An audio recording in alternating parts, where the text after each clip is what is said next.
America के राष्ट्रपति Donald Trump के घर में गोली चली जिसमें एक लड़के की मौत हो गई। ये घटना उनके फ्लोरिडा वाले घर मारे-लागो की है। इंडिया टुडे की रिपोर्ट के मुताबिक मृतक प्रतिबंधित क्षेत्र में दाखिल हो गया था। सुरक्षा एजेंसियों का दावा है कि उसके हाथ में एक शॉटगन जैसी दिखने वाली बंदूक और फ्यूल का एक कैन था।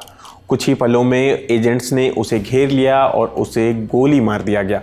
युवक की मौके पर ही मौत हो गई। जानकारी के मुताबिक ट्रंप उस वक्त घर पर मौजूद नहीं थे। चलिए अब पूरे मामले को विस्तार से समझते हैं। रविवार तड़के फ्लोरिडा में डोनाल्ड ट्रंप के मारे-लागो रिजॉर्ट के प्रतिबंधित इलाके में एक करीब 20 साल का युवक घुस गया।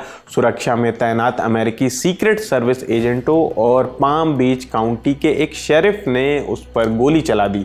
गोली लगने से उसकी मौत हो गई वहीं पर।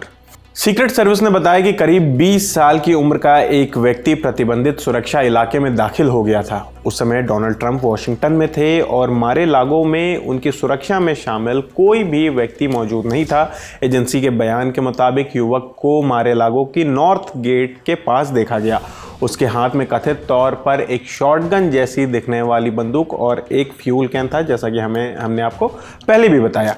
इसके बाद वह रिजॉर्ट के सुरक्षित दायरे में यानी कि एक रिस्ट्रिक्टेड एरिया के अंदर चला गया। अधिकारियों ने बताया कि इस घटना में सीक्रेट सर्विस और शेरिफ ऑफिस का कोई भी कर्मचारी घायल नहीं हुआ है, यानी कि जो मौत हुई है सिर्फ उस युवक की हुई है जिस पर आरोप है कि वो ट्रंप के मारे-लागो वाले घर के रेस्ट्रिक्टेड एरिया में चला गया था। मृतक की पहचान अभी तक सार्वजनिक नहीं की गई है। कहा गया है कि परिजनों को सूचना दिए जाने के बाद ही नाम या जो भी पहचान है वो जारी किया जाएगा। FBI और सीक्रेट सर्विस और पाम बीच काउंटी शेरिफ ऑफिस इस घटना की संयुक्त जांच कर रहे हैं।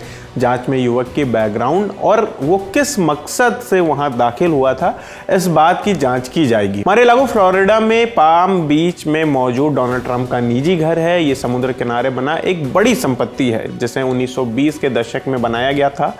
ट्रंप ने इसे 1985 में खरीदा था। बाद में इसका बड़ा हिस्सा मेंबर्स ओनली रिजॉर्ट में बदल दिया गया, जबकि कुछ हिस्से को निजी निवास के तौर पर मतलब कि निजी घर के तौर पर रखा गया।